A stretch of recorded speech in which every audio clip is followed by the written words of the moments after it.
Jazakallahu khairan wa barakallahu fikum. Assalamualaikum warahmatullahi wabarakatuh. Alhamdulillah wassalatu wassalamu ala Rasulillah wa ala alihi wa sahbihi ajma'in. Amma ba'd. Ikhwan wa akhwati fillah, alhamdulillah di kesempatan sore yang mulia ini Allah Jalla wa'ala kembali kumpulkan kita di majlis yang sangat mulia ini, yaitu majlis Thalabul Ilmi. Dan sore hari ini kita masih pada kitab Fikih ASN dan Karyawan, karya Al-Ustaz Aminul Bait hafizahullahu Jalla wa'ala. Dan tema sore hari ini berkaitan tentang lelah mencari yang halal. Lelah mencari yang halal. Dan jamaah sekalian, terkadang sebagian orang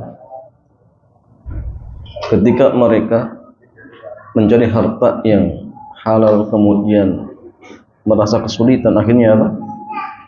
Akhirnya ya, dia tidak peduli ketika mencari harta dengan alasan yang halal sulit, atau bahkan naudzubillah dibalik, yang haram saja sulit, apalagi yang halal. Sehingga akhirnya apasnya diambil, sehingga dia berani memasukkan ke dalam perut anak dan istrinya harta yang haram. Jangan lupa kelak akan ditanya oleh Allah Jalla wa'ala, min aina apa? Min aina ihtasabahu wa ina aina anfaqahu. Dari mana kau dapatkan dan untuk apa dibelanjakan? Maka ingat, harta yang kita miliki akan ditanya dari mana antum dapat dan untuk apa dibelanjakan. Maka siapkan jawaban terbaik. Siapkan jawaban terbaik. Kedua, ingat jamaah, prinsip seorang muslim dan muslimah bahwa jatah rezeki kita sudah Allah tentukan. Sudah Allah tentukan. Mau antum mencari dengan cara yang haram, dengan cara yang halal, maka semua yang Allah takdirkan untuk kita akan diberikan oleh Allah. Cuma terkadang Allah akan menguji kita sabar atau tidak. Yang sabar dia akan istiqomah mencari yang halal, tapi yang nggak sabar, naudzubillah jamaah, akhirnya dia mencari tanpa mempedulikan halal haram, waliyadzubillah, sehingga dunia tersebut akan membinasakan dirinya dan keluarganya, waliyadzubillah. Ya jamaah sekalian, berkata mu'allif hafizahullahu jalla wa ala, bismillahirrahmanirrahim, wassalatu wassalamu ala rasulillah wa ba'd. Mencari penghasilan hanya dari yang halal bisa jadi lebih melelahkan. Bisa jadi lebih melelahkan. Bagi umat Muhammad sallallahu alaihi wasallam, harta adalah sumber fitnah terbesar. Bagi umat Rasulullah, harta adalah sumber fitnah terbesar. Apa dirinya? Nabi bersabda, "Inna likulli ummatin fitnah. Wa inna fitnata ummati al-mal." Rasulullah beliau bersabda, sesungguhnya setiap umat ada fitnahnya, dan sesungguhnya fitnah umatku ada pada harta. Sesungguhnya fitnah umatku ada pada harta. Apalagi masalahnya dengan melihat kondisi di akhir zaman, yang mana masyarakat sudah tidak lagi peduli masalah hal haram. Ya. Sehingga godaan untuk mengambil harta yang haram semakin besar. Ya tadi, yang haram saja sulit, apalagi yang halal. Waliyadzubillah jamaah. Dan Rasulullah pernah menggambarkan, ya'ti 'alan nasi zamanun la yubalil mar'u ma akhadha minhu amin halal, ya, aminal halal aminal haram. Jadi Rasulullah beliau bersabda, ya'ti 'alan nas zamanun, akan datang suatu zaman di tengah-tengah umatku atau tengah-tengah manusia, la yubalil mar'u ma akhadha minhu, ya, di mana ketika itu jamaah orang-orang sudah tidak peduli apa yang dia ambil, apakah dari hasil yang halal ataukah yang haram. Yang penting ini dapat harta. Dan zaman itu jamaah sudah terjadi zaman kita. Jadi zaman yang Nabi gambarkan bahwasanya orang-orang akan tidak peduli di dalam masalah mengambil harta ini sudah terjadi. Bahkan jamaah sekalian, orang-orang yang naudzubillah berani korupsi, apakah mereka orang miskin jamaah? Enggak, kadang-kadang gajinya luar biasa. Ya, seperti yang pernah diceritakan Ustaz Amin, ya. Uang korupsinya sebulan 80 juta. Itu korupsinya jemaah. 80 juta, belum gajinya. Naudzubillah jemaah. Uang rakyat diambil, dikasihkan ke anak istrinya. Bayangkan berapa jiwa, ya, rakyat Indonesia yang didolimi. Dan sangguplah dia jemaah kelak di akhirat akan pertanyakan oleh Allah. Itu hak, ya, rakyat Indonesia jemaah. Dan banyak orang yang tidak peduli. Dikira di akhirat itu jemaah siksaannya ringan. Enggak. Siksaan di akhirat itu jauh lebih berat daripada siksaan di dunia. Dari sini kita bisa memahami betapa besarnya ujian harta bagi umat Muhammad sallallahu alaihi wasallam. Saat mereka dimudahkan untuk mencari dunia, mereka berebut untuk mendapatkannya sampai harus mengorbankan keselamatan agamanya. Dari Amr bin Auf al-Ansari radhiyallahu taala anhu, beliau mengatakan, Nabi bersabda, "Wallahi lal faqra ahsya 'alaikum. Walakin ahsya 'alaikum an tubsata 'alaikumud dunya kama busitat 'ala man kana qablakum. Fatanafasuha kama tanafasuha fatuhdikahum kama ahlakathum." Rasulullah beliau mengingatkan, demi Allah, lal faqra ahsya 'alaikum, bukan kefakiran yang saya khawatirkan menimpa kalian. Jadi jamaah Nabi itu enggak takut kalau umatnya miskin, enggak jamaah. Walakin ahsya 'alaikum, tetapi saya takut jika kalian dibukakan pintu-pintu dunia. Kata Nabi, tetapi saya takut jika kalian dibukakan pintu-pintu dunia. Kama busitat 'ala man kana qablakum, sebagaimana orang-orang terdahulu dibukakan pintu-pintu dunia. Fatanafasuha, kemudian mereka berlomba-lomba untuk mendapatkannya. Ya. Kama tanafasuha, ya. Kemudian kalian berlomba-lomba untuk mendapatkan sebagaimana dahulu mereka berlomba-lomba untuk mendapatkannya. Wa tuhlikakum kama ahlakathum, sehingga dunia itu akan mencelakakan kalian sebagaimana mereka juga dicelakakan oleh dunia. Kadang jamaah, ya, bersama saudara saling, ya, musuh-musuhan. Keponakan dengan bibinya, bahkan alhamdulillah anak dengan orang tuanya, karena ingin segera dapat warisan apa? Dibunuhlah orang tuanya. Alhamdulillah. Nah, ini terjadi. Ini terjadi di zaman kita. Akan tetapi masalah yang berbeda dengan kondisi mukmin yang baik. Mereka menyadari lelah mencari yang halal bukan amal yang sia-sia. Karena itu bagian dari perjuangan hamba untuk menjaga aturan syariat dalam mencari nafkah. Jadi kalau dia seorang mukmin, maka bukan dalam artinya masalah dia melihat lelahnya, tidak, tetapi melihat sisi ibadahnya. Maka orang yang cerdas, orang yang dalam artian jamaah mukmin yang bertakwa, maka dia akan berusaha semaksimal mungkin ketika bermuamalah pun agar muamalahnya bernilai ibadah. Dan niatkan untuk, ya, sebagaimana yang nanti akan dijelaskan, ya, untuk menafkahi keluarganya, menafkahi orang tuanya misalkan, menafkahi anak-anaknya, sehingga semua dianggap sabilillah. Dan kalau dia sadar dirinya sedang di jalan Allah, nggak mungkin dia korupsi, nggak mungkin dia mendolimi orang, nggak mungkin dia merampas hak orang lain, karena dia sadar, oh saya sedang ibadah. Cuma terkadang perasaan seperti ini ya banyak dilupakan oleh kebanyakan orang.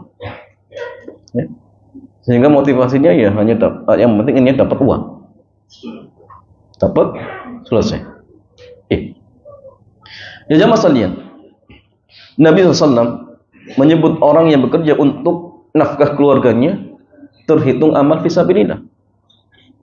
Ka'ab bin Ujrah radhiyallahu ta'ala anhu, dia mengatakan, Nabi bersabda, in kana yas'a ala waladihi sigaran fahuwa fisabilillah, wa in kana kharaja yas'a ala abawaini syaikhaini kabiraini fa fisabilillah, wa in kana kharaja yas'a ala nafsihi ya'iffaha fa fisabilillah, wa in kana kharaja yas'a ala ahli fa fisabilillah, wa in kana kharaja yas'a tafakhuran wa takatsuran fa fisabilil syaitan.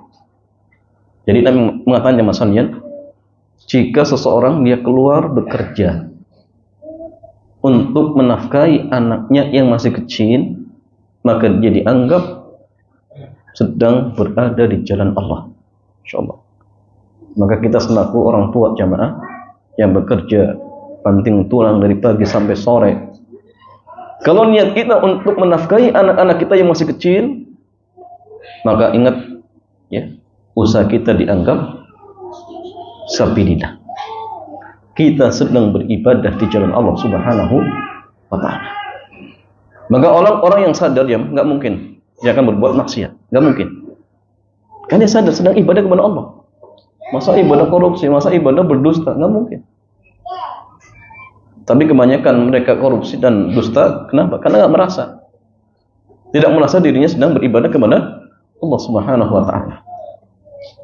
Wa in kana kharaja yas'a ala abawaini syaikhaini kabiraini fa bisabilillah. Dan jika dia keluar mencari nafkah untuk ya, memberikan nafkah kepada orang tuanya yang sudah sepuh, maka dia pun berada di jalan Allah. Antum kerja jamaah punya pendapatan, orang tua kita sudah sepuh dan tidak punya pendapatan, maka kasih mereka jemaah. Sebenarnya dulu ketika kita masih kecil, orang tua yang nafkahi kita, bahkan tidak peduli ya, tidak ya, peduli dengan kesehatannya, tidak peduli dengan waktunya, yang penting anaknya bisa makan. Nah sekarang kadang-kadang orang tua yang sudah sepuh, tiap bulan tidak ada pemasukan, sebagian harus tetap bekerja. Bayangkan, anaknya mampu, tapi nggak pernah ngirimi, tidak pernah memberikan apa? Nafkah. Nah ini jamaah saya naudzubillah, hati-hati anak seperti ini. Maka nafkahi mereka agar usaha kita diberkahi oleh Allah Subhanahu wa ta'ala. Wa in kana kharaja yas'a ala nafsi liya'iffaha fa fisabilillah. Dan jika dia keluar bekerja untuk menafkahi dirinya, untuk menjaga dirinya agar tidak sampai minta-minta, maka ia pun sedang di jalan Allah Subhanahu wa ta'ala. Wa in kana kharaja yas'a ala ahli. Dan jika dia keluar bekerja untuk menafkahi keluarganya, maka dia pun ya berada di jalan Allah. Wa in kana kharaja yas'a tafakhuran wa takatsuran fa fi sabili syaitan. Tetapi jika dia keluar bekerja tujuannya untuk apa? Pamer, sombong, membanggakan diri ya, maka hakikatnya dia sedang berada di jalannya syaitan. Waliyatubillah. Sehingga jamaah sekalian, orang yang sadar bahwasanya ketika dia berusaha, dirinya sedang berada di jalan Allah Jalla wa'ala, maka orang seperti ini tidak mungkin berani berbuat maksiat ketika bermuamalah. Ketika misalkan dia bekerja, nggak mungkin dia korupsi. Ketika dia melakukan suatu akad, tidak mungkin dia berdusta. Kan jamaah sekalian,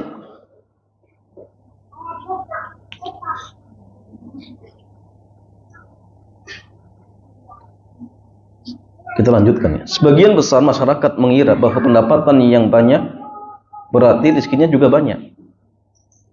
Ya. Padahal yang benar tidak demikian. Karena pendapatan dengan rezeki adalah dua hal yang berbeda. Ya. Sebagian besar masyarakat mengira bahwa pendapatan yang banyak berarti rezekinya juga banyak. Padahal yang benar tidak demikian. Karena pendapatan dengan rezeki adalah dua hal yang berbeda. Pendapatan dan rezeki dua hal yang berbeda. Anda simak kesimpulan ini. Setiap rezeki adalah pendapatan. Tapi tidak semua pendapatan akan menjadi rezeki. Jelas ya? Jelas ya? Ya. Jadi setiap rezeki adalah pendapatan. Tapi tidak semua pendapatan akan menjadi rezeki. Sehingga pendapatan lebih luas cakupannya dibandingkan dengan rezeki. Sehingga pendapatan lebih luas cakupannya dibandingkan dengan rezeki. Untuk bisa memahami kaidah ini, mari kita simak penjelasan berikut. Hakikat rezeki adalah apa yang ditakdirkan oleh Allah untuk melayani kehidupan kita di dunia. Sehingga hakikat rezeki adalah apa yang kita konsumsi, apa yang kita gunakan sampai rusak, atau harta apapun yang melayani diri kita. Seperti inilah hakikat rezeki yang dijelaskan oleh Nabi Sallallahu Alaihi Wasallam, sebagaimana yang beliau sabdakan, yaqulu ibnu Adam mali mali.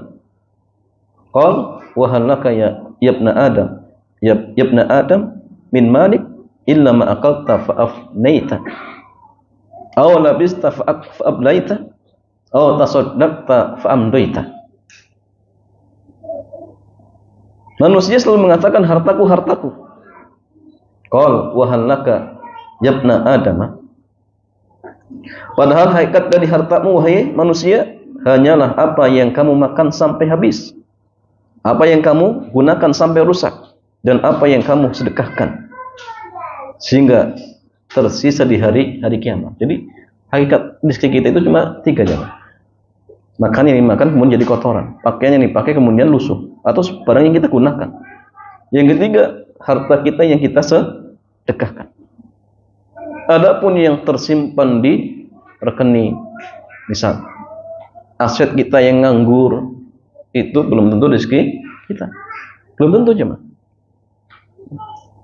Barangkali misalkan ini hari terakhir, nanti malam malaikat maut datang menjemput kita misalkan, maka harta-harta tadi jemaah sudah berpindah menjadi tirkah dan dibagi berapa? 4. Untuk pengurusan jenazahnya, untuk utangnya, wasiatnya, kemudian warisan. Sehingga orang yang cerdas, dia akan berusaha untuk menyimpan hartanya sebagai bekal di akhirat kelak. Bagaimana caranya? Sedekahkan.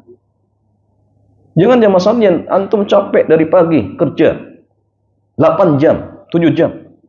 Tidak ada satu bekal pun yang antum simpan. Semua disimpan di rekening, di aset. Meninggal dalam kondisi nggak bawa apa-apa. Anak yang ditinggalkan ternyata semuanya nggak benar. Akhirnya hartanya digunakan untuk hal-hal yang maksiat. Ini orang tua yang celaka dan rugi. Nggak cerdas. Antum simpan untuk diri antum. Silakan tinggalkan untuk anak istri, boleh, nggak masalah. Tapi antum juga butuh. Kita juga butuh. Maka sedekahkan. Dan ingat jamaah sekalian, harta yang kita sedekahkan itu bukan harta yang hina. Bahkan tadi 3 harta yang hakikatnya milik kita cuma 3 tadi. Yang dimakan kemudian jadi kotoran, yang dipakai kemudian rusak. Kemudian yang kita sedekahkan itu yang hakikatnya menjadi rezeki kita. Bukan yang disimpan di rekening, bukan. Jika mindset kita harus dirubah ya, Mas. Harus dirubah. Karena kita itu kadang merasa uang yang kita sedekahkan itu uang hina. Nah, inilah jamaah setan ya, kadang-kadang memberikan was-was kepada kita. Oh, jangan, Anda sudah capek bekerja, ngapain disedekahkan? Ngapain ditaruh di masjid? Ngapain? Ya. Maka inilah jamaah, ingat ya, was-was dari setan. Ya jamaah sekalian, sementara apa yang kita kumpulkan belum tentu menjadi jatah rezeki kita. Karena tidak semua hasil yang kita kumpulkan kita yang akan mengkonsumsinya atau menggunakannya. Oleh karena itu, sekaya apapun manusia, sebanyak apapun penghasilannya, dia tidak akan mampu melampaui jatah rezekinya. Nggak mungkin jemaah. Orang yang punya 1 ton beras, dia hanya akan makan sepiring saja. Apa dia bisa makan 1 hari 1 karung jemaah? Dijamin kalau dipaksakan diri mungkin dia koma ya. Nggak sanggup, nggak bisa. Ya. Orang yang memiliki 100 mobil, dia hanya akan memanfaatkan 1 mobil saja. Bahkan mungkin kadang-kadang yang sering pakai sopirnya ya. Yang nikmati sopirnya aja mah. Antumnya capek, waktu dibuang untuk kerja ya. Yang memanfaatkan orang lain. Ini orang bodoh jemaah. Ya. Sibuk dengan dunia. Ketika adzan nggak sholat, ya. Ketika kerja nggak peduli haram-haramnya. Ternyata dia tidak memanfaatkan apa yang dia usahakan. Naudzubillah jemaah. Orang yang memiliki 100 rumah, dia hanya akan menempati 1 ruangan saja. Ya. 100 rumah jemaah. Paling ya dia mungkin 1 kamar, dan itu pun kadang bareng dengan istrinya jemaah, nggak sendirian. Kalau suruh sendirian, dia juga nggak betah jemaah. Nggak betah. Sehingga Masya Allah, makanya kalau kita baca bagaimana sirah para ulama kita, seperti yang pernah kita jelaskan tentang Lais bin Sa'ad, yang beliau kadang ngasih hadiah cuma-cuma 3 miliar dikasihkan, karena Masya Allah dia yakin 3 miliar yang dibelikan cuma-cuma itu karena akan didapatkan di akhirat. Itu Lais bin Sa'ad dan ulama yang lain jemaah. Utsman contohnya, misalkan Rasulullah ya mensedekahkan harta karena mereka yakin kelak di akhirat akan didapatkan. Nah ini kadang hal-hal seperti ini perlu ditumbuhkan jemaah. Perlu ditumbuhkan. Antum sudah punya misalkan banyak mobil, 1 silakan sedekahkan. Dan itu bukan harta hilang. Bukan harta yang hilang. Kelak akan kita dapatkan di sisi Allah Subhanahu wa taala.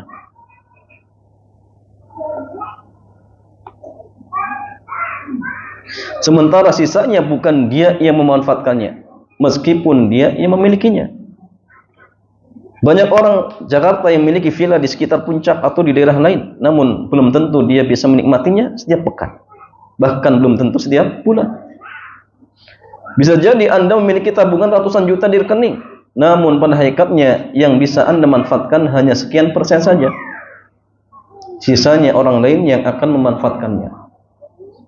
Bisa jadi ada orang memiliki harta yang sangat melimpah dari hasil korupsi atau mungkin uang negara, namun dia selalu dihantui ketakutan jangan sampai ketahuan KPK atau tertangkap aparat. Tiap hari dihantui jemaah. Ya, uang soko, riswa, semua dimbak, semua diambil. Padahal dia muslim. Naudzubillah. Dia tahu itu haram. Ya, sama seperti begal, mencuri, sama, hukumnya juga haram. Tapi dia masih jemaah? Bersikeras. Wah, ini kan boleh. Naudzubillah jemaah. Kita itu seorang muslim. Kita yakin dunia itu sementara. Kelak kematian akan mendatangi kita. Kita yakin. Apa kita sanggup jemaah menjawab pertanyaan nanti di hadapan Allah? Apa kita sanggup dengan azab kelak di alam barzah? Kalau di dunia saja kita sudah tidak peduli di dalam mencari harta. Itu yang penting untuk kita pikirkan jemaah. Ya. Apalagi kalau misalkan kita tinggalkan sesuatu yang haram, maka Allah akan ganti dengan yang lebih baik. Masa kita nggak yakin ya? Ya. Sehingga dia berusaha melakukan money laundry ya. Beli aset di mana-mana atas nama orang lain. Namun nyatanya dia tidak mampu memanfaatkannya. Beli mobil mewah ya, nama orang lain. Bahkan mungkin yang pakai juga orang lain. Kemudian meninggal dalam kondisi apa? Gak bawa apa-apa jemaah. Bahkan dia akan diperberat dengan pertanyaan-pertanyaan. Banyak orang seperti ini. Banyak orang seperti ini. Dikira ketika mati sudah selesai. Enggak. Justru itulah awal kesengsaraan yang akan dihadapi. Sementara kita memahami karakter dunia, Yang halal dihisab, yang haram juga dihisab. Sehingga mereka yang mengumpulkan harta dengan cara yang haram, dia harus menanggung resikonya kelak di akhirat. Padahal belum tentu dia bisa memanfaatkannya ketika di dunia. Semoga realita ini bisa menjadi pelajaran berharga bagi kita. Sehingga ingat jamaah seorang muslim, muslimah, ingat yang menjadi prinsip, cari harta yang halal dan barokah. Karena ingat jamaah, harta itu hanya sekedar apa jamaah? Sarana saja untuk memudahkan kita ketika beribadah kepada Allah, dan ada batasannya. Dan waktunya sangat singkat. Kalau sudah sampai titiknya jamaah, kena akan diambil oleh Allah. Tinggal pertanyaan kelak di hadapan Allah, pertanggungjawaban kita di hadapan Allah. Maka jangan sampai kita tidak peduli ketika mencari harta, sehingga yang terjadi kelak kita akan semakin berat menjawab pertanyaan-pertanyaan Allah Subhanahu wa taala. Wallahu taala a'lam bishawab. Demikian jamaah, mudah-mudahan bermanfaat. Selanjutnya seperti biasa kita buka tanya jawab. Dipersilakan. Alhamdulillah. Kita sudah sampai pada tanya jawab. Karena tanya-tanya saya masih cuma baik dari pekan yang lalu, maka insya Allah akan lanjutkan pembacaan pertanyaan dari pekan yang lalu.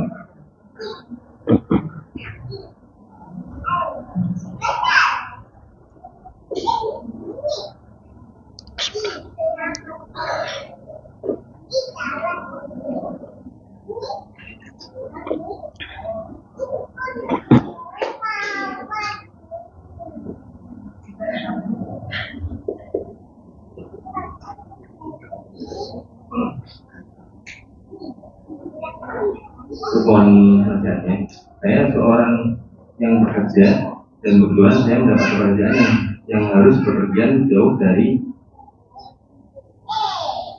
jauh dan dalam waktu yang agak lama, jadi bisa berbulan-bulan. Tapi di sisi lain kerjanya baik, mohon saya. Ini perempuan apa? Berarti sampai safar itu? Ya. Ya jamaah sekalian, ada seorang akhwat, dia bekerja dan pekerjaannya halal, tapi kadang harus safar. Ya. Kemudian bagaimana solusinya? Misalkan, jawabannya gini jam. Seorang wanita itu boleh bekerja kalau dia sudah bersuami, maka harus ada izin dari suami. Kalau suami mengizinkan, silakan, tidak masalah. Dan suami pun ingat tidak gampang atau tidak bergampang-gampangan memberikan izin. Silakan diizinkan istri untuk bekerja ketika tidak pelanggaran. Satu, kerjanya halal, tidak campur baur laki perempuan, menutup aurat, menundukkan pandangan. Ini banyak syaratnya cuma. Nggak sembarangan. Ya. Karena gini, tugas seorang ibu itu jauh lebih besar manfaatnya ketika dia fokus mengurus anak-anaknya. Karena anak itu aset terbaik jamaah. Apa kita mau anak kita diurus dalam artian pembantu, diajari pembantu yang mungkin ilmu agamanya kita nggak tahu, manhajnya nggak tahu jamaah. Dan kalaupun dia dapat uang, akhirnya jadi uang untuk bayar. Bayangkan. Jadi aneh gini ya masalahnya. Silakan suami boleh mengizinkan dengan catatan tadi terpenuhi syarat-syaratnya. Jangan terbengkalai keluarganya, dididik ya dengan pendidikan yang benar. Itu harus punya prinsip. Ya. Kemudian bagaimana kalau istri ternyata kadang-kadang ada tugas dan harus safar? Jawabannya, suami harus siap untuk mengantar. Kalau berani mengizinkan, maka harus siap untuk mengantarkan ketika safar. Karena ingat jamaah, seorang wanita tidak boleh safar tanpa mahram. La tahillu limra'atin an tusafira masirata lailin wa naharin illa ma'adhi mahramin laha. Tidak halal bagi seorang perempuan melakukan safar sampai sehari semalam kecuali ditemani oleh mahramnya. Maka ingat ketika suami sudah mengizinkan, maka harus luangkan waktu untuk menemani istri ketika safar. Kalau misalkan jamaah ternyata di situ ada tugas 1 bulan, ya sudah, berangkatnya diantar, nah di sana tinggal di tempat yang aman dari fitnah. Mungkin ada teman-temannya atau di tempat yang mungkin terjaga. Nah itu suami pulang, barangkali ada kerjaan di rumah. Nanti ketika pulang jemput lagi. Ini solusinya. Tapi kalau suami tidak sanggup, ya sudah. Ya, harus lebih mendahulukan urusan akhirat daripada dunia. Karena dia yakin dunia itu sudah Allah catat, sudah Allah tentukan. Maka jangan sampai gara-gara untuk mencari dunia akhirnya sampai melanggar aturan syariat. Nah, sehingga ingat, masih dibolehkan kalau saya mengizinkan dengan catatan suami tadi ya. Ketika safar diantarkan, pulangnya juga dijemput. Tapi kalau safar sendiri tanpa mahram, maka tidak dibolehkan seperti itu. Wallahu ta'ala a'lam.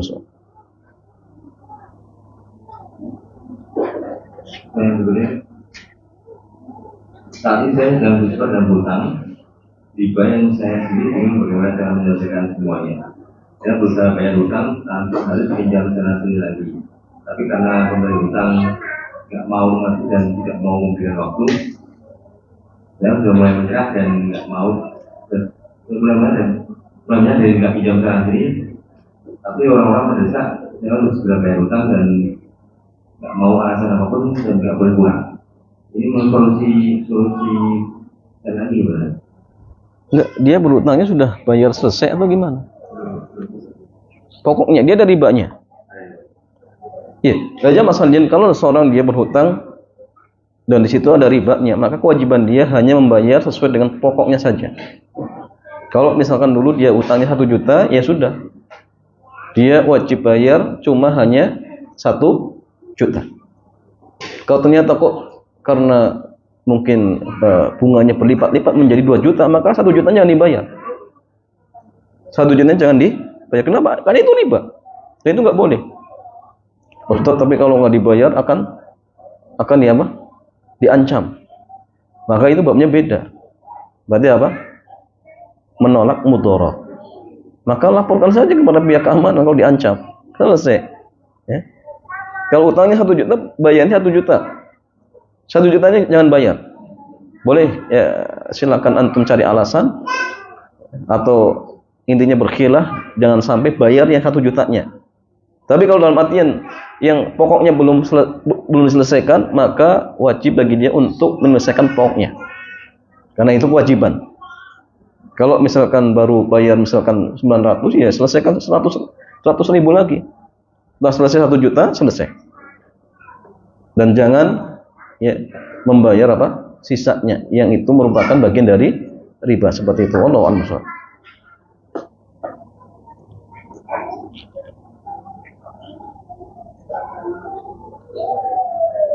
Yang kedua, apabila suami bekerja untuk mencari nafkah, tapi dari sumber yang haram, apakah masih tidak dia berada di jalan Allah? Ya jemaah sekalian, kalau suami dia bekerja di tempat yang haram, apakah dia termasuk di jalan Allah? Ya jawabannya tidak. Ada suami kerja ngerampok jemaah, apakah dia dianggap di jalan Allah? Enggak. Dia dolimi orang lain. Ya, dolimi orang lain. Orang diancam. Hartanya dirampas. Apakah dikatakan jalan Allah? Enggak, ini jalan setan. Di jalan setan. Ustaz, tapi orang yang kerja di ribawi gimana? Ya sama. Jalan setan. Kenapa dia masalah? Dia mendolimi orang, bayangkan. Ya. Riba itu yang didolimi bukan hanya orang kaya, tetapi orang lemah. Nggak punya uang, kemudian dia utang. Ya. Bayangkan orang miskin seperti itu masih ditarik apa hartanya, didolimi, bayangkan. Nggak punya perasaan. Nah ini bahayanya riba, rentenir jemaah. Lintah darat. Maka dia berada di apa? Di jalannya setan. Atau mungkin ya, pekerjaan yang lain ya, yang haram. Maka ikannya dia berada di jalan setan. Hendaknya jamaah ya, segera ya, berlepas diri, karena ingat ajal tidak ada yang tahu, kematian tidak ada yang tahu. Jangan sampai kita beranggapan oh nanti. Bagaimana kalau besok meninggal jamaah? Ya. Apa sudah sanggup untuk menjawab pertanyaan Allah? Maka seorang muslim ingat jamaah, Dia harus punya prinsip cari harta yang halal. Dan dia harus yakin ketika meninggalkan sesuatu yang haram, Allah akan ganti dengan yang lebih baik. Karena gini, rezeki itu sudah Allah catat. Mau antum ambil dengan cara yang haram ataupun yang halal akan dikasih. Cuma bedanya gini, kalau yang awal mungkin antum haram, kemudian ditinggalkan, nanti akan dikasih dengan cara yang halal. Cuma memang kadang-kadang butuh diuji. Ya sabar. Sabar jemaah. Ya. Nah, sehingga artinya jemaah, kalau dia bekerja di tempat yang haram, hakikatnya dia sedang di jalan syaitan. Dan orang seperti ini, naudzubillah, kadang-kadang pas Ramadan pun masih berani berbuat maksiat. Bayangkan dia puasa, kerja di tempat yang haram. Berarti kan artinya apa jemaah? Dia berbuat maksiat dalam kondisi puasa. Bayangkan. Ya. Kemudian niatkan apa? Untuk kasih iftar lagi. Dari harta yang haram, naudzubillah jemaah. Sehingga segera ya ditinggalkan dan harus yakin Allah akan ganti dengan yang lebih baik seperti itu. Wallahu a'lam. Dan kemudian jika ada seorang orang yang mengatakan pajak itu sunnah, dan pajak itu sunnah, dan berkata jangan dulu meninggalkan pekerjaan tersebut jika belum siap, apakah maksud tersebut bisa masuk dari egois? Ya, jamaah sekalian, kalau ada ustaz mengatakan ridho itu masih syubhat, jawabannya berarti dia belum baca hadisnya. Iya, pajak itu syubhat. Maksudnya dalam artian belum jelas haramnya gitu kan? Maka jelas ini keliru. Nabi mengatakan sahibu maksin, ya, apa? La yadkhul jannah sahibu maksin. Jadi pemungut pajak itu tidak akan masuk surga. Kalau nggak masuk surga, masuk ke mana jemaah? Neraka. Siapa yang mengatakan? Rasulullah. Apa kita berani protes jemaah? Berzina haram, merampok haram, Nabi yang melarang, Allah dan Rasulnya yang melarang. Beranikah kita protes?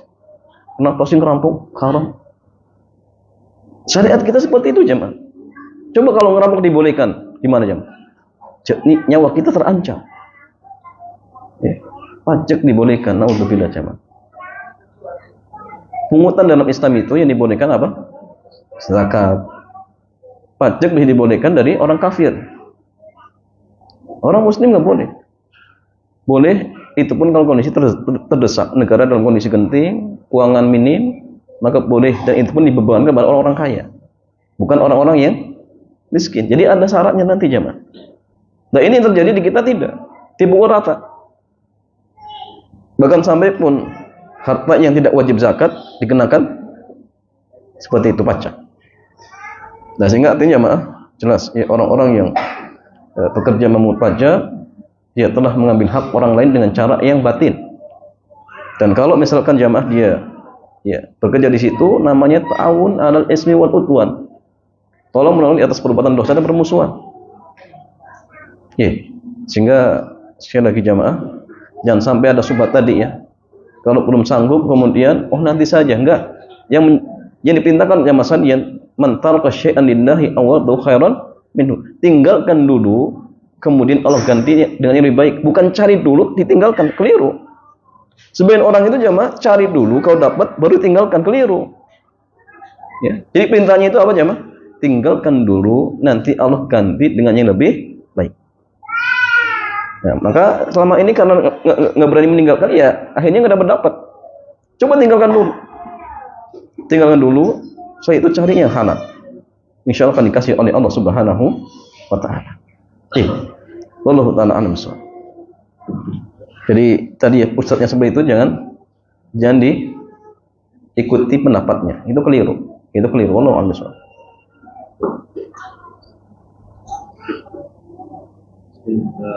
Pertanyaan berikutnya, saya ingin bertanya, saya bekerja di suatu pemerintah.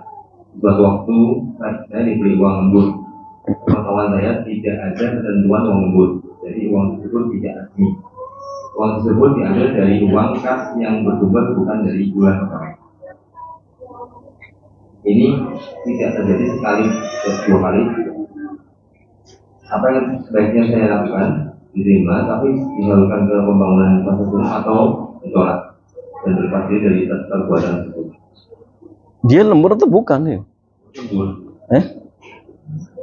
Dia lembur kemudian digajinya dari Jadi masalah kalau misalkan dia lembur, dia punya hak untuk dapat apa? Gaji. Tapi masalahnya dari apa namanya, aturan resminya nggak ada lemburan gitu. Nggak ada lemburan. Kenapa kan lemburan? Kan disuruh lembur ya? Ini dolim, nggak boleh. Jadi artinya kalau tidak ada lemburan ya jangan lembur.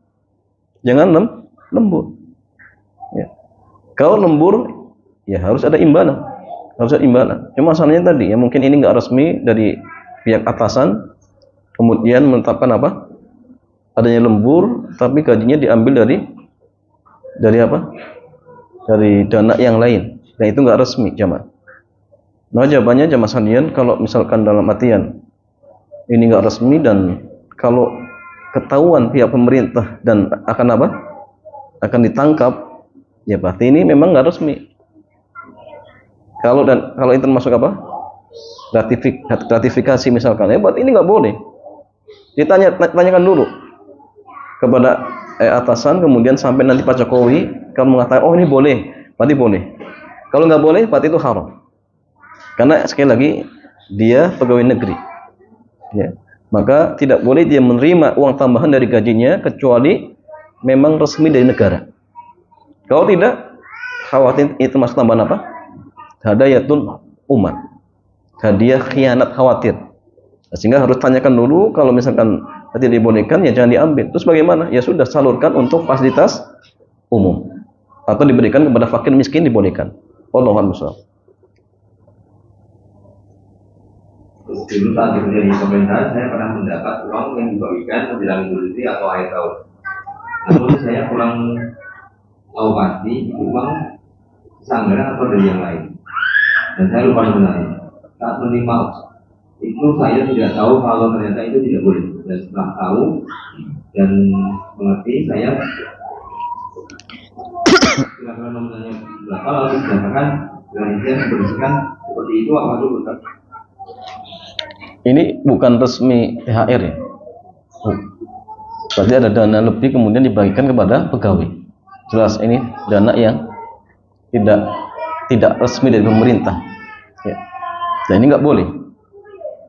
Tapi masalahnya dia nggak tahu jumlahnya berapa. Ya sudah ijtihad. Ingat-ingat kalau ternyata muncul 3 juta atau 4 juta, berarti ambil berapa? Ambil 4 juta.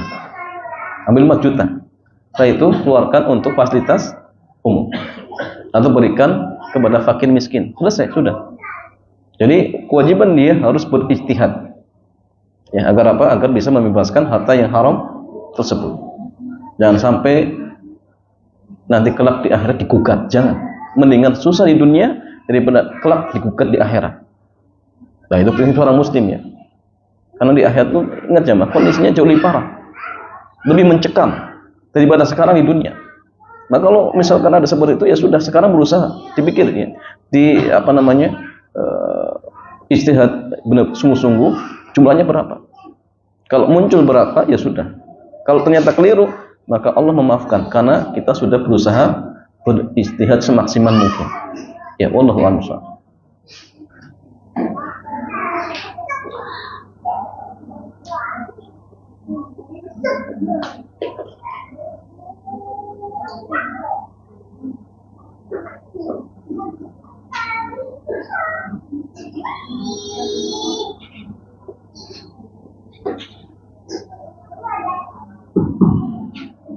Ketika masuk menjadi abdi negara, anak teman saya harus membayar uang masuk supaya diterima. Setelah diterima dan menjadi abdi negara, dia bekerja untuk menafkahi keluarga dan orang tua.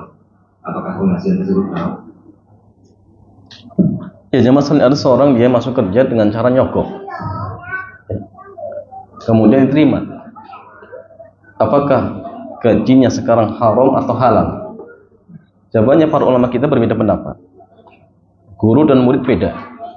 Syekh bin Bas dengan Syekh Muhammad bin Shalih Al-Utsaimin beda pendapat. Syekh bin Bas mengatakan yang menjadi patokan itu kerjaannya halal atau tidak.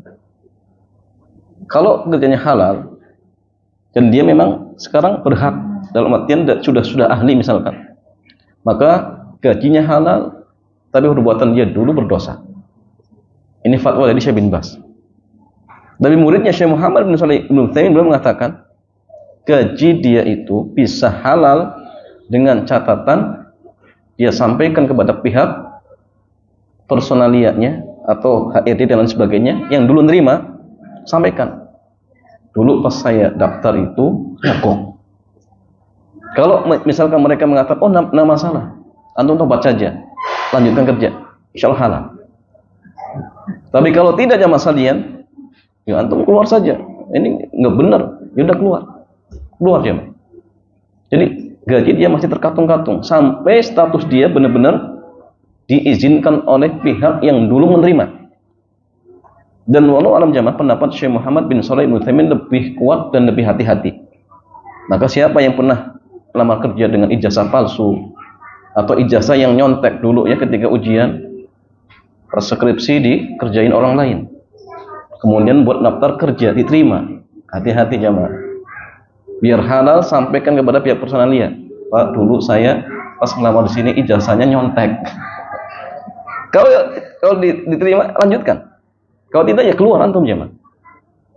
Keluar. Ya.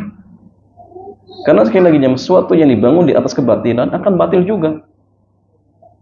Kan aslinya kita nggak berhak. Coba kalau misalkan dia katakan ini nilainya nggak benar, ijazahnya palsu, mungkin nggak diterima. Dan ada mungkin yang lamar dia ijazahnya benar, nggak nyontek, gara-gara dia akhirnya apa nggak diterima. Berarti soal dia ngambil hak orang lain.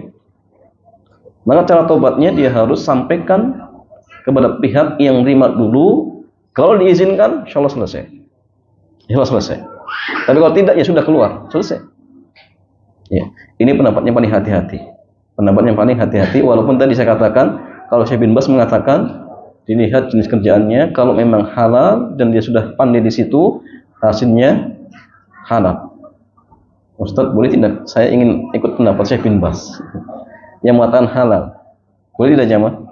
Jawabannya dalam hal seperti ini kita tidak boleh dalam artian sesuatu yang sesuai dengan hawa nafsu kita, tidak. Cari pendapat yang lebih kuat, yang lebih selamat. Ya. Sehingga artinya Mas Alian, kalau bisa disampaikan, sampaikan. Ya, kepada pihak yang terima dulu. Kalau sudah disampaikan, kemudian kalau ternyata tidak masalah, selesai insyaallah. Wallahu a'lam bishawab.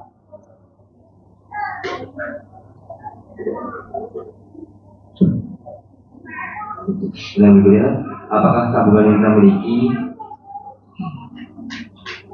seperti tabungan nikah termasuk dihitung dalam hisab zakat muamalah? Tabungan nikah? Dia belum nikah apa tidak? Ya, jamaah sekalian, tabungan nikah dan tabungan yang lainnya ketika sudah mencapai nisab apakah diwajibkan untuk disakati? Jawabannya iya. Tabungan haji selagi belum didaftarkan misalkan, statusnya masih tabungan, maka ketika sudah mencapai nisab wajib dikeluarkan zakatnya. Dan nisabnya senilai harga emas 85 gram. Kemudian tunggu berputar 1 tahun. Setelah itu silakan keluarkan zakatnya. Ya, kalau memang statusnya tabungan, ya. Kalau statusnya memang tabungan. Jadi tabungan ini umum. Tabungan haji, umroh, tabungan apa? Tabungan nikah atau tabungan untuk pendidikan anak-anak misalkan. Kalau statusnya masih tabungan, maka wajib untuk dizakati ketika sudah mencapai nisab. Beda gini jamaah, uang haji yang sudah didaftarkan itu beda. Karena uang haji yang sudah didaftarkan dan sudah dapat kursi, statusnya apa? Statusnya milik negara. Dan kita itu hanya memberi jasa. Sehingga uang itu bukan milik kita. Artinya kalau uang itu dipakai negara untuk apa? Untuk pengembangan apa? Ya, itu tidak masalah. Emang hak mereka. Dan itu bukan uang kita, jemaah. Karena sebagian orang protes, uang dana haji dipakai. Bukan uang kita. Uangnya negara. Kita itu beli jasa. Karena sudah diberikan apa? Porsi. Kursi sudah dapat. Beda kalau belum disetorkan tapi masih di tabungan kita, nah itu masih hak milik kita.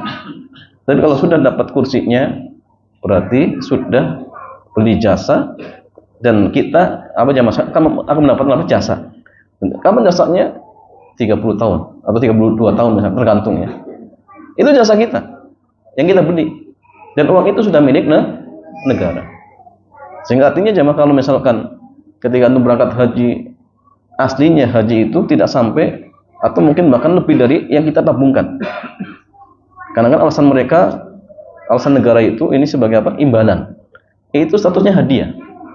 Karena kalau tambahan utang itu riba jatuhnya nanti. Kalau uang kita dianggap uang tabungan, ya, dan haji itu tabungan, padahal berangkatnya jamaah sekalian itu nggak cukup, kan negara mensubsidi.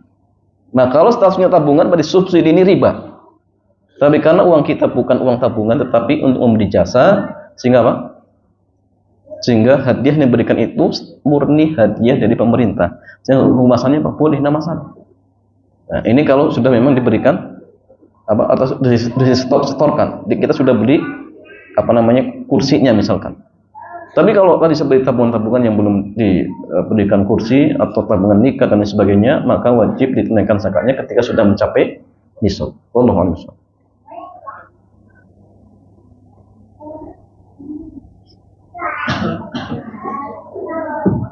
Kalau terkait dengan biaya haji, kalau berfungsi dengan dana talangan semacam itu, sebenarnya ya jemaah sekalian, dana talangan haji apakah dibolehkan? Jawabannya tidak boleh. Kenapa? Karena talangan haji itu gini jemaah, yang nalangin siapa? Yang nalangin siapa jemaah? Yang nalangin lembaga kan? Kemudian lembaga itu juga menawarkan jasa. Sahih? Saya tidak. Berarti di situ ada penggabungan antara apa? Utang piutang dan jual beli jasa.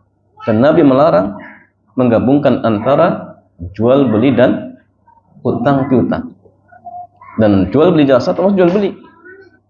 Kenapa jemaah? Karena di situ akan ada potensi riba. Ada biro umroh, dia menalangi dulu. Antum punya uang berapa? Berangkat dulu saja. Ditalangi oleh biro umroh. Jadi dia ngutangi plus menjual jasa ke dia. Maka di sini jemaah ada dua penggabungan, penggabungan menghutangi plus jual beli jasa. Maka ini dilarang oleh Rasulullah Shallallahu Alaihi Wasallam. Beda kalau utangnya yang lain. Utangnya sama Pak Wawan misalkan. Ditalangi Pak Wawan, kemudian daftarnya ke biro yang beda. Itu tidak masalah. Tapi yang terjadi kadang-kadang yang masalah bironya sendiri yang utangi plus jualan jasanya. Nah, maka ini nggak boleh. Ini tidak dibolehkan. Wallahu a'lam. ingin tahu.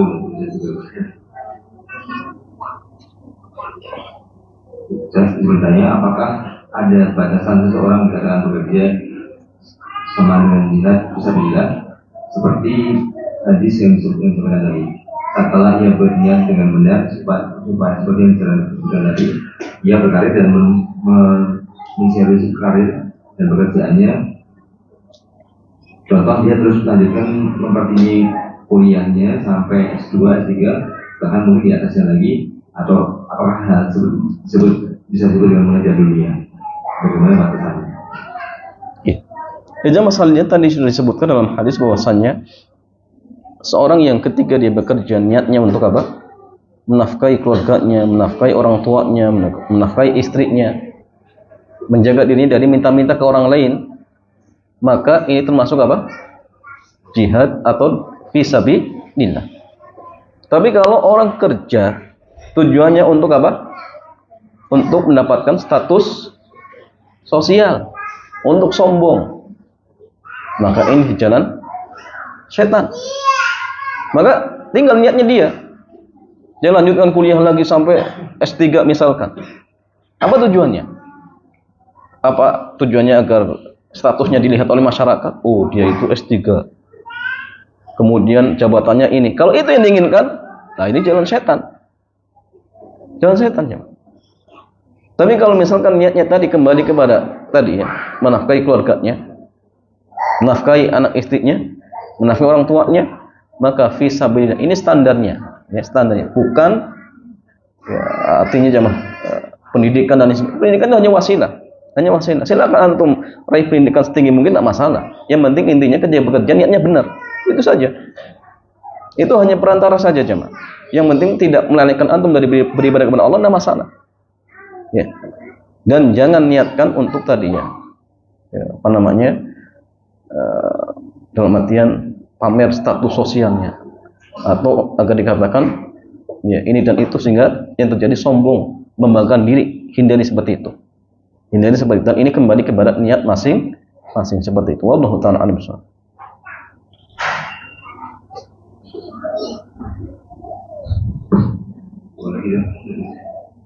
Bagaimana cara membagi waktu bagi ibu rumah tangga yang bekerja sebagai guru atau ASN yang full time di sekolah dari pagi hingga pagi hingga sore? Bagaimana jika mempunyai anak kecil di rumah yang perlu diurus? Ya jamaah sekalian, orang tua sekali lagi jangan sampai dia sibuk ngurusi anaknya orang, anak sendiri nggak diurusi.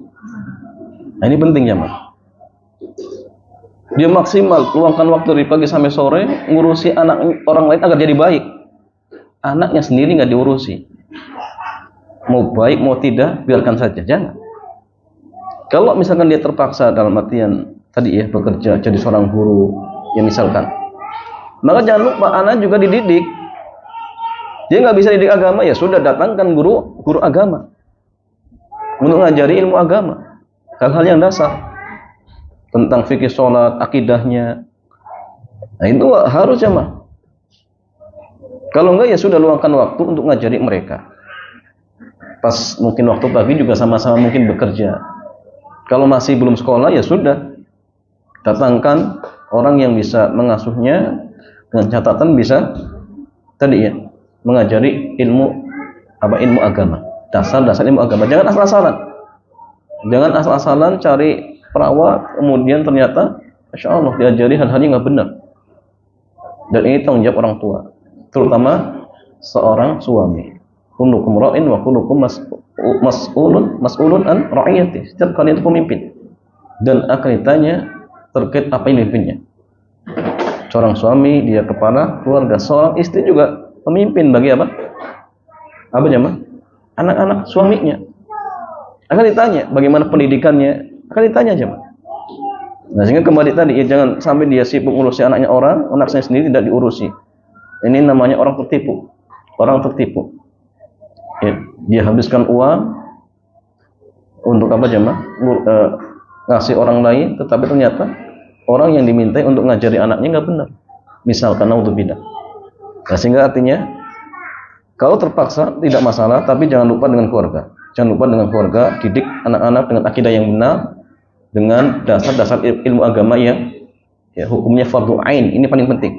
Ini paling penting. Wallahu a'lam bishawab.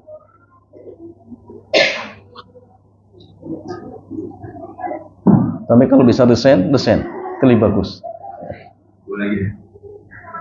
Nah, bagaimana hukum mencari rezeki dalam Islam? Yang kedua, hadis tentang mencari nafkah yang halal. Adakah hadis tentang mencari nafkah yang halal?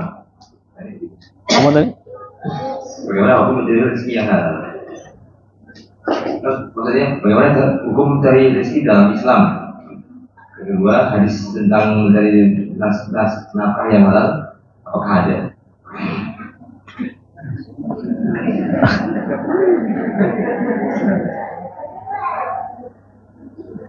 Hadis hukum mencari rezeki. Ya, jamaah sekalian, mencari rezeki itu hukumnya mubah. Karena babnya muamalah jamaah. Babnya muamalah. Tapi kalau tanya mencari rezeki yang halal itu wajib. Kenapa? Karena mencari yang haram hukumnya haram. Maka mencari yang halal hukumnya wajib. Ada bekerjanya ya mubah jamaah, bekerja mubah.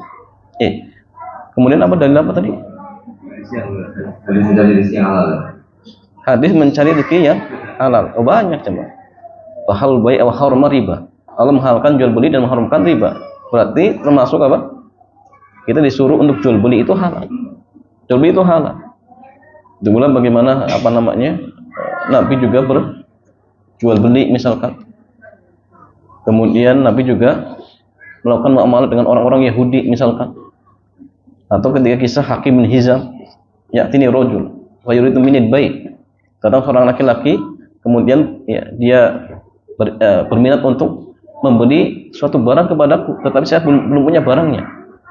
Nah, sehingga artinya masa ini dalilnya menunjukkan bahwasanya rezeki ataupun penghasilan yang dibolehkan di antara jual beli. Bahkan hadis yang pernah kita sampaikan cuma memang hadisnya lemah. Yang apa jamaah? Pintu rezeki berapa yang 90?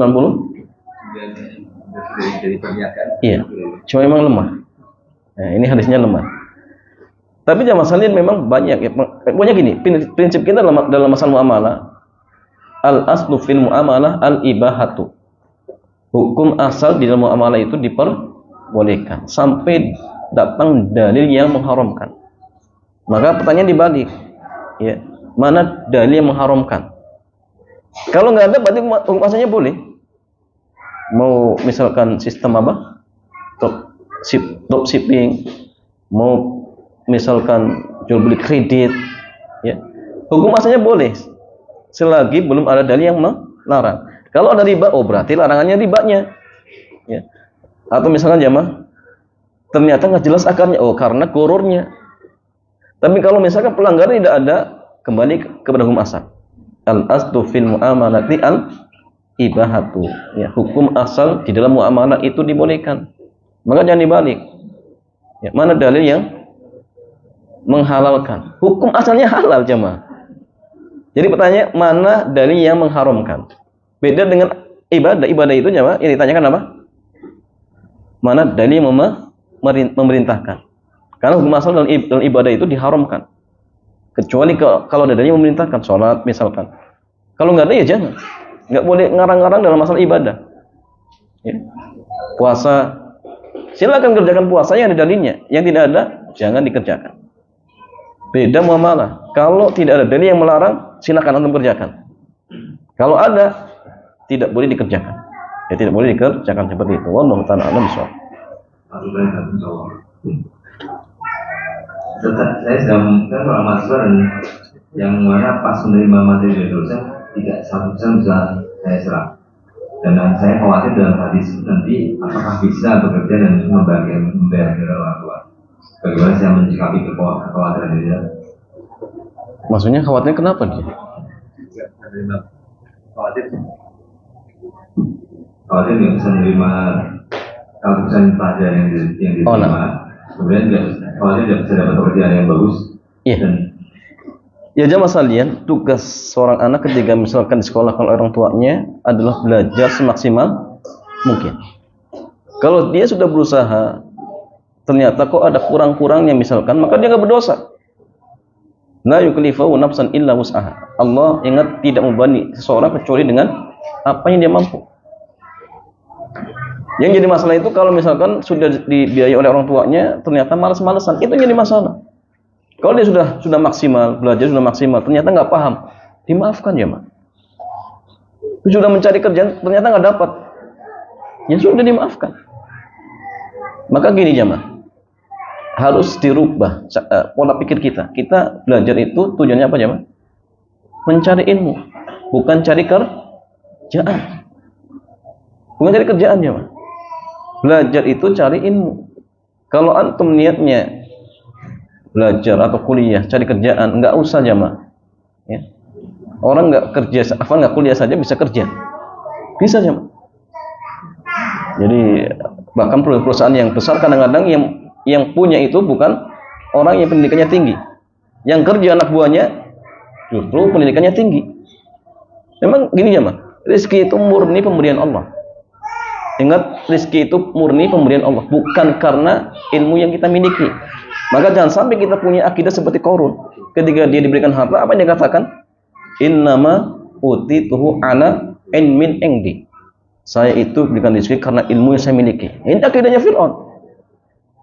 Apa akidahnya Qarun? Ya, akidahnya Qarun. Orang yang pendidikannya tinggi belum tentu dapat kerjaan, belum tentu dapat rezeki. Belum tentunya, Pak. Maka sebagaimana Allah memberikan ilmu kepada siapa saja yang Allah kehendaki, maka seperti itu juga Allah memberikan rezeki kepada hamba-hambanya yang Allah kehendaki. Enggak melihat status apa? Sosialnya, tidak melihat status pendidikannya, enggak. Kalau Allah sudah menghendaki kan dikasih. Nah, maka gini jemaah, kalau antum belajar, niatkan ingat mencari ilmu. Bukan apa? Bukan mencari kerjaan. Kerjaan itu sampingan. Kerjaan itu sampingan. Dalam artian kalau dapat ya alhamdulillah, kalau tidak antum tetap cari. Walaupun ya tidak harus dengan ijazah yang antum miliki. Yang penting kerja. Dan yang paling penting adalah kerjaan yang halal, bukan yang haram. Itu yang paling penting. Jadi artinya kalau antum sudah berusaha semaksimal mungkin, belajar maksimal, tetapi ternyata nggak paham dan sudah mencari pekerjaan, ternyata nggak dapat, misalkan, maka tidak berdosa. Maka tidak berdosa. Tapi kalau sengaja malas-malasan ketika belajar, jelas ini mungkin bentuk durhaka kepada kedua orang tuanya. Hati-hati, orang itu sudah capek-capek membiayai, ternyata malas-malasan, tidur-tiduran di kampus. Ini hati-hati jamaah. Nah, sehingga tugasnya belajar maksimal, ya, agar cepat selesai, kemudian bisa membantu keluarganya seperti itu. Wallahu taala a'lam bishawab. Oke. Demikian ya masalahnya, mudah-mudahan kajian di kesempatan sore hari ini bermanfaat. Kita tutup. Subhanakallahumma bihamdik, asyhadu an la ilaha illa anta, astaghfiruka wa atubu ilaik. Assalamualaikum warahmatullahi wabarakatuh.